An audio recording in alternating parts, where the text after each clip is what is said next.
ہم سیکشن 303 کے بارے میں بات کرتے ہیں. سر یہ بتائیں کہ سیکشن 303 میں اقرائے تام اور اقرائے ناقص ہے. قتل انڈر اقرائے تام اینڈ اقرائے ناقص, ان میں بیسک ڈفرینس کیا ہے اور یہ سیکشن کس چیز کے بارے میں ڈیل کرتا ہے؟ جی دیکھیں, یہ بڑا جو ہے ایک انٹرسٹنگ ٹاپک ہے جو مرڈر اٹ سیلف ہے, کہ اس کی مختلف جو ہیں وہ طریقہ کار ہیں. اکثر لوگ سمجھتے ہیں کہ یار قتل ہے تو قتل ہی ہوا ہے اور کیا ہوا ہے, تو اس میں لیکن ایسا نہیں ہے. اس کی بہت مختلف جو ہیں وہ کائنڈز آ جاتے ہیں. اقرائے تام بھی جو ہے اور اقرام ناقص جو ہے یہ بھی ایک اس کی ایسی کائنڈ ہیں کہ مثال کے طور پر میں آپ کو سمجھاتا ہوں کہ آپ کو کوئی بھی آپ کے جو بلڈ ریلیشن ہے اس کی بیس کے اوپر آپ کو جو ہے وہ بلیک میل کیا جاتا ہے کہ میں آپ کی بہن کو یا آپ کے بھائی کو یا آپ کی ماں اور باپ کو جو ہے وہ کسی طریقے سے نقصان پہنچانے کی آپ کو کوشش کی جاتی ہے, اور اس کے تھرو آپ کو بلیک میل کر کے کہا جاتا ہے کہ آپ جو ہے قتل کریں میرے بہاف کے اوپر. کہ میں آپ کو کہتا ہوں کہ میں آپ کی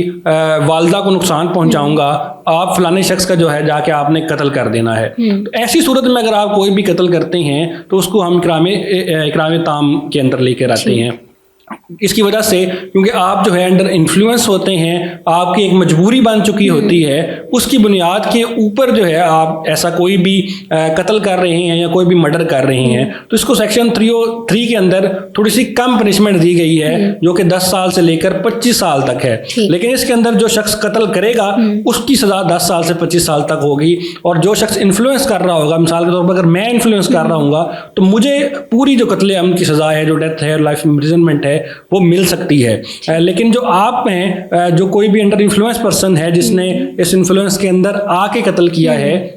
تو اس کی سزا جو ہے وہ باقی اس کے مقابلے کے اندر کم ہوتی ہے. اسی طریقے سے جب ہم ناقص کی بات کرتے ہیں تو اس کے اندر آپ کو مجبور ضرور کیا جاتا ہے, لیکن وہ مجبوری کوئی اتنی بڑی مجبوری نہیں ہوتی کہ جس کی بنیاد کے اوپر آپ قتل کر دیتے ہیں. مثال کے طور پر میں آپ کو جو ہے آپ کا بلڈ ریلیشن بھی نہیں ہے, یا پھر میں آپ کو مالی طور پر نقصان پہنچانے کی کوشش کرتا ہوں کہ میں آپ کا کاروبار تباہ کر دوں گا یا میں آپ کے گھر پر حملہ کروں گا, تو یہ ایک اتنا بڑا جو ہے سیریس ایکٹ نہیں ہے جس کی بنیاد کے اوپر اگر آپ پھر بھی قتل کر دیتے ہیں تو پھر آپ کو جو ہے وہ مکمل سزا پھر ملے گی اس کے طریقے کے اندر. اور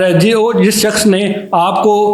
انفلوئنس کیا ہے اس کو 5 سال تک سزا ملے گی. تو اس کے اندر بڑے لوگ جو ہیں وہ کہتے ہیں کہ نہیں, یہ تو آپ نے ایز اے ڈیفینس اس کو کلیم کرتے ہیں کہ میں نے تو اپنی جان بچانے کے لیے کیا ہے. تو بیسیکلی آپ نے اس کے اندر اپنی جان نہیں بچا رہے, آپ کسی بے گناہ کی جان جو ہے وہ لے رہے ہیں. تو ڈیفینس کا کلیم کرنا اس کے ایک علیحدہ پیرامیٹر ہیں, اس کے اوپر بھی ہم بات کریں گے کہ آپ کب جو ہے وہ ڈیفینس لے سکتے ہیں. لیکن اس صورت کے اندر جب آپ انڈر انفلوئنس ہیں, آپ